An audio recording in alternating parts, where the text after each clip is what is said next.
welcome back to the channel. So today we're going to look at some brides who hated their wedding photos. Oh, brother, this guy stinks! And talk about why and how you can make sure to have the best possible wedding photos. All right, so the first video we have.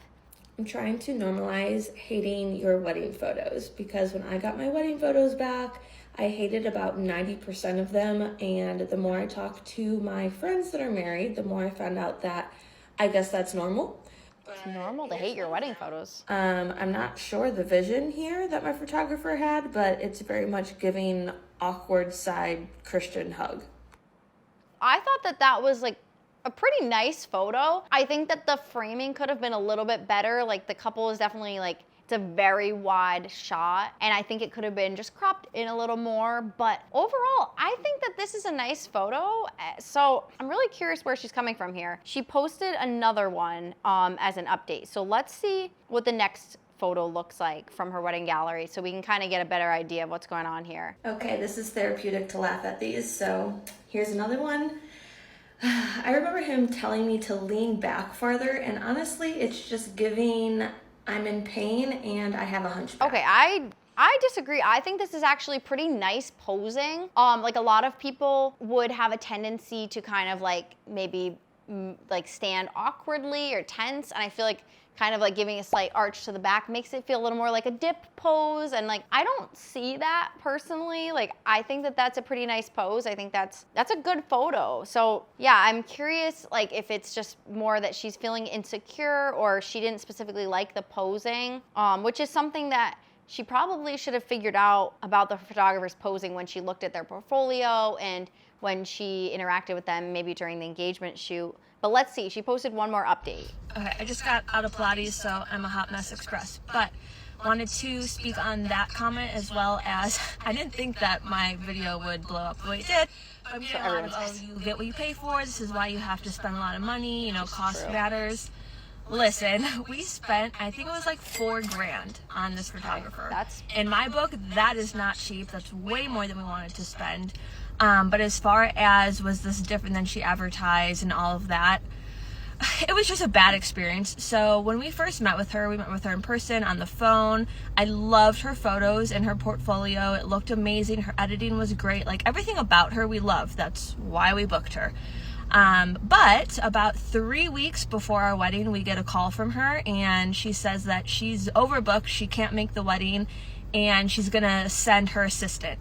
okay, this is making more sense guy now. that ended up doing our photos, we had never met before, we had never spoken to. This is making a lot more sense now. So I think that she had probably like 30% not as good of posing or techniques by the assistant, because most photographers, if they know their assistant, that assistant is trying to stay consistent with the style, but to cancel on somebody or to send someone else within 3 weeks of the wedding is so unacceptable. I understand if an emergency happened and the photographer had to send someone in an emergency, but this sounds like she just wanted to get another booking. So this is just greed on the photographer's part.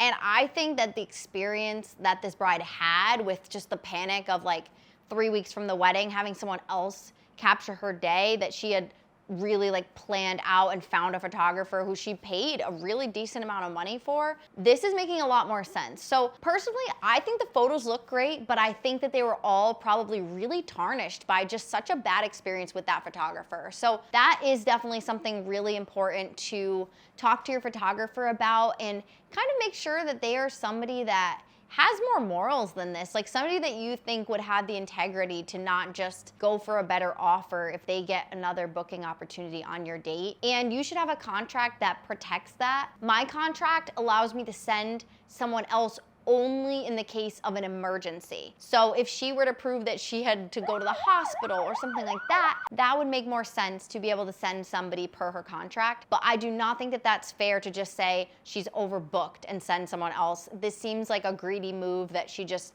was able to get paid more by sending someone else. So I do agree that this bride paid way too much for someone else to be sent to her day when that's not what was promised. I do think that the photographer should at least offer a partial refund for that. So yeah, I feel more sympathy for this bride. And she had me in the first half where I was like, okay, I feel like you're just being a little bit too critical, but this makes more sense. It's more about the experience with that photographer than the actual photos themselves. Shame on you to that photographer that did that.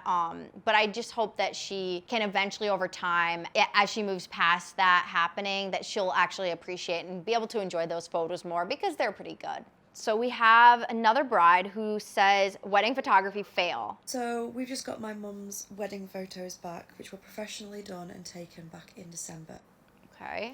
And my mum paid a lot of money for these, but How much? they've just come back. How much did she and pay? the way that they have been edited is so unprofessional. She's boy. quite clearly used a lot of like filters from like iPhone, Instagram, you know, those really crafty ones. I'm so I'm curious just to gonna see have this. show you guys because they're absolutely awful. So we're actually going to start with one that actually doesn't look too bad.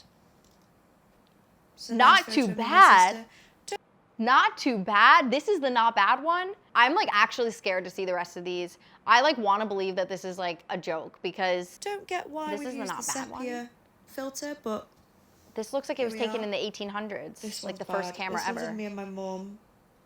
It's an absolutely stunning photo, but why has she put this filter No. and effect over the top? It's like No, crumpled they look like this could be like a cover of like a vampire movie. What the paper. heck is I this swear I photographer used this back in doing? 2014. When I first saw this, I This was is like absolutely actually shocking. Like I can't even. I'm like almost speechless right now. I'm like trying to cope by like trying to believe that this is like not real. Because this is actually horrible. Why have we No, just the made black and white. all the people No. black and white? But the Oh, background is okay, this still- is like giving like their first experience ever using an editing software, and so they just like think that they're coming up with some like really creative ideas, and they're just destroying the photos. Still I like almost feel like I in can't keep colour. watching this. I It's zoomed it out it's so you actually could see that it better, bad. but like, what? This is actually What? horrifying. It just gets I want to know worse. how much she actually did pay for this. Why are we doing this? This is like crazy. Why are we? They look This like is they're the in like worst an one. Easter egg or something. I am so sorry for this mom. I'm like really curious how much she did pay. Let me see if I can see like maybe in the comments she shares more. The first comment says, "You can't convince me a 13-year-old in 2010 didn't take these. You cannot." That's so great. Wow. I am actually at a loss for words. I think the only thing I can say is that if she did pay a lot, she immediately needs a refund. I would also recommend asking for the raw photos because these images look like they were just so butchered by the editing. And I don't think that they were all terrible right out of the camera. So I do think that if they were able to obtain the photos raw, that they would be salvageable because some of the shots looked sweet, like it is your family members, they're sweet moments, but they were just so horribly botched by the editing that like it's just like you can't even do anything with these photos. Also, I understand the mom paid for it, but I'm wondering whether this person has ever shot a wedding before and if she ever looked at any of their wedding galleries. So very important, always ask to see a wedding gallery or two to make sure that you can see how they photograph the whole day. I really just don't even know how this happened, but I feel bad for this family because these are horrible, and I hope that they were able to get their hands on the raw photos of this. All right, so our next one. So she says, it's okay to redo your photos if you didn't like them. Truth is, we didn't love our engagement photos, but didn't know how to say we wanted to cancel and lose all the money that we had already paid in the down payment. Ended up the photographers were late, missing getting ready photos in outfits that I spent a lot of money on. So probably like the PJs and stuff like that. During the photos, the promised second shooter's lens cap was on. Okay, that's like, okay, I don't even know how that, like, how do you not notice that? We have no photos of the guys getting ready. My hair was in my mouth in a majority of the outdoor photos. I suggested going near one of the brick walls to maybe calm the wind, but was told it looked candid. All right, so let's see some of the photos. I mean, this one's pretty cute. Okay, it's not, I don't know. I don't think these are that bad. I feel like I do see the hair in the face a little bit. Like that's something that as a photographer you want to like wait for the wind to pass or kind of like be shooting like a lot of pictures at the same time so that you can get that one moment after she brushes her hair off her face. But I don't think these are that bad. Maybe there was a lot more that were worse, but so far I don't think this is too bad. Okay, she redid the photos. Okay, definitely the redone photos are a lot better. Yeah, I think these photos are nice. I don't think that they're like as bad as she's making them sound like, but also a word to the wise, if you have an engagement session with your photographer and you really don't like how the photos turned out, first, you have to have a really honest conversation with them, see if there's a way that you can reconcile it, or if you're like, nope, we don't want to mess around with our wedding photos, you may just have to take the hit. No, God! No, God, please, no, no! And cancel with them, because now she's gonna pay that money to redo her photos anyway, whereas she would have spent that if she had just canceled with her former photographer and paid a new one. So yeah, this is just a lesson, like don't settle in terms of your photos. I think that this is definitely a lesson. I don't think they're as bad as she made it sound, but it really does seem like she didn't get what she wanted. So I'm glad she had them redone. All right, so our next bride, she says, when you spend thousands of dollars on wedding photos only to realize, oh no, so she had the hair tie on for the whole first look.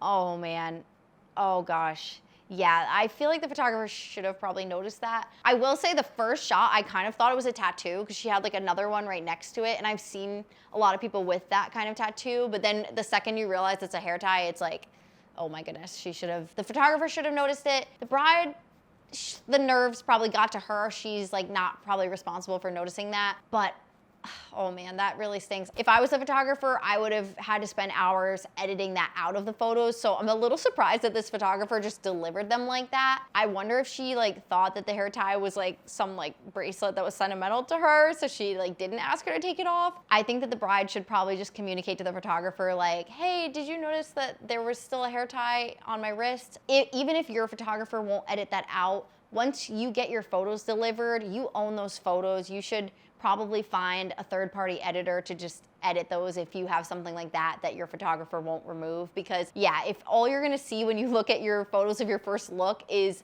a hair tie, I would not be happy about that either. So I definitely recommend reaching out to a third-party editor if your photographer wouldn't make those fixes. I had a bride recently who noticed that there was a tag on her shoe that I hadn't removed. I didn't even notice it, but it was something that she noticed, and I was like, of course. I immediately edited it out for her and re-uploaded the photos. So if you're just open and honest with your photographer, most decent people would help you out with that, but it's such a shame that they didn't notice that in the moment. POV, you get your wedding photos back and there are only 2 of you alone in your wedding dress on your wedding day. All right, so let's see what she's talking about here.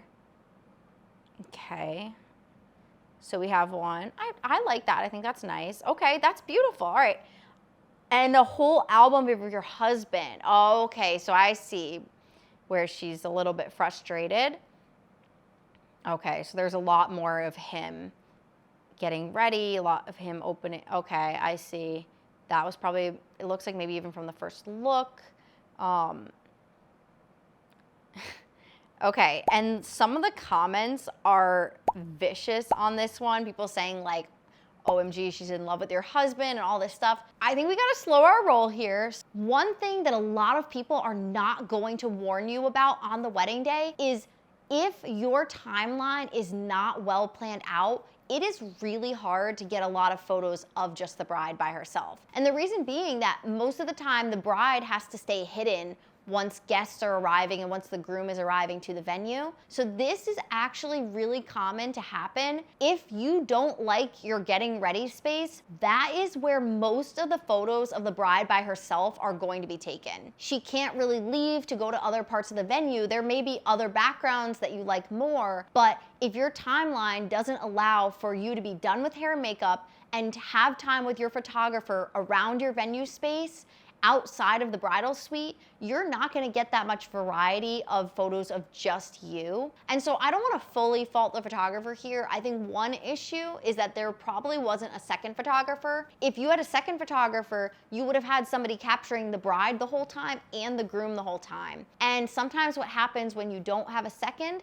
is that for the photographer to go from one to the other, especially if they're getting ready at different locations, it's really hard to split up the time. I've had so many times where I've arrived to the bridal suite and my bride and her bridesmaids aren't finished getting ready yet. And I have a time that I'm supposed to get to the groom and groomsmen, but if the bride isn't ready, it's a lot harder to get more photos during that time before I am supposed to leave to get to the venue or another getting ready location. So I don't want to fully fault the photographer here. I think the accusations are a little crazy, but I do think that that's something that should have been planned out better in the timeline between both the photographer and any planner or just the bride if you don't have if they didn't have a coordinator. So definitely really interesting to see people's reaction on this. I don't think that there was any wrong intentions here. I just think it was a lack of planning things out and a poor time management. All right, so we have one more, and it says, was going through pictures today and I still hate looking at my wedding pictures even 3 years later. Some people shouldn't take pictures. Okay, that's sad that she hates her photos. So far, this cover one, like, I think looks decent. She looks nice. Oh, this is sweet. This is like, I think these are sweet. Like, okay, that wide one is a little bit like, it should have been cropped in. She didn't think to tell my husband to move over so she could get both of us in pictures, which it wouldn't have mattered because it's terrible anyways. With laughing faces. Okay, I mean, I will say that looks like an exit, and sometimes if you're getting into a car, it is very hard to get the right angle. If you have drunk guests in your way and you're trying to quickly get the shot and you're getting into a car, like, there may not have been a lot of time for the photographer to move. So I do want to give them a little bit of leeway here. Why are you so far from us? Okay, so the first kiss photo, they should have cropped in there. It looks like the photographer should have cropped in on a lot of these. Like, they're not bad photos, but they should have cropped in. So a nice wide shot. I think it's nice to have a nice wide shot of your ceremony, but if all the photos were that far away, that's like kind of weird. I was so ready to see these pictures and only got 2 and they were horrible. She didn't even get a picture of him dipping me. They are really far away in that shot. That's not good. This seems like a photographer that may not be very experienced, and they may not be very experienced with external lighting. They may have had a flash that was so bright that when the couple got closer, they were just like completely white in the photos. That would be my guess here. I think that they did try their best, and I feel like it's a lack of experience thing and maybe a lack of knowing how to use lighting equipment. Why are they so blurry? This happens a lot. Lack of experience again. I think that photographer wasn't really good at locking in their focus. It looks like it focused on the wedding cake instead of the couple. I told myself I would never show this pic, but why not? I don't necessarily think this is a terrible photo. It's not great. Again, these are all the ones in external lighting that don't look good. So I do think that this maybe should have looked at the photographer's portfolio and how they take photos at night. And if you really hate this style, then that might have been a contributing factor to not liking these. My husband was so excited to see pics of his grandpa's car, and it turned out like this. Again, this is the external lighting thing. It looks like they didn't know how to use it, and so they were just putting a flash on. And it is hard, I will say, taking photos when you don't have any other light source and it's just night and dark outside is the hardest thing to do. So I do want to give the photographer a little bit of grace here because that is really hard to do. But if she wanted something better, I think that it's important to look at their portfolio to know what they do for nighttime shots. I don't think it's so gracious to say that some people just shouldn't take pictures, because if she hired someone knowing that they weren't very experienced in weddings, then I think that that is pretty good for a very beginner photographer. I think if it was somebody that had many years of experience in the industry and had a lot of galleries to show and then it wasn't consistent, I would say that she has a lot more right to ask for a refund. But I do think that this is probably a case of trying to go cheap and hire a beginner or a friend, family friend with a camera who doesn't have experience getting the shot, like knowing that they don't have a lot of time and having to capture a moment very quickly. So I think overall, all of these different examples just remind us that you need to do your research on your vendors. Ask a lot of questions. You're never going to inconvenience someone by asking a lot of questions. It will be a much bigger inconvenience if you're not happy with the results later. So ask to see a lot of galleries. Ask what they do in different situations, and make sure that they know what to expect for your wedding day and what you want. It all boils down to communication. So communicate, communicate, communicate. Don't be worried about your wedding photos, but make sure you do your research and hire a photographer that you love. Make sure to like and subscribe. I share videos every Friday to help lots of brides plan their special day. If you enjoyed this video, here's another one I think you'll like.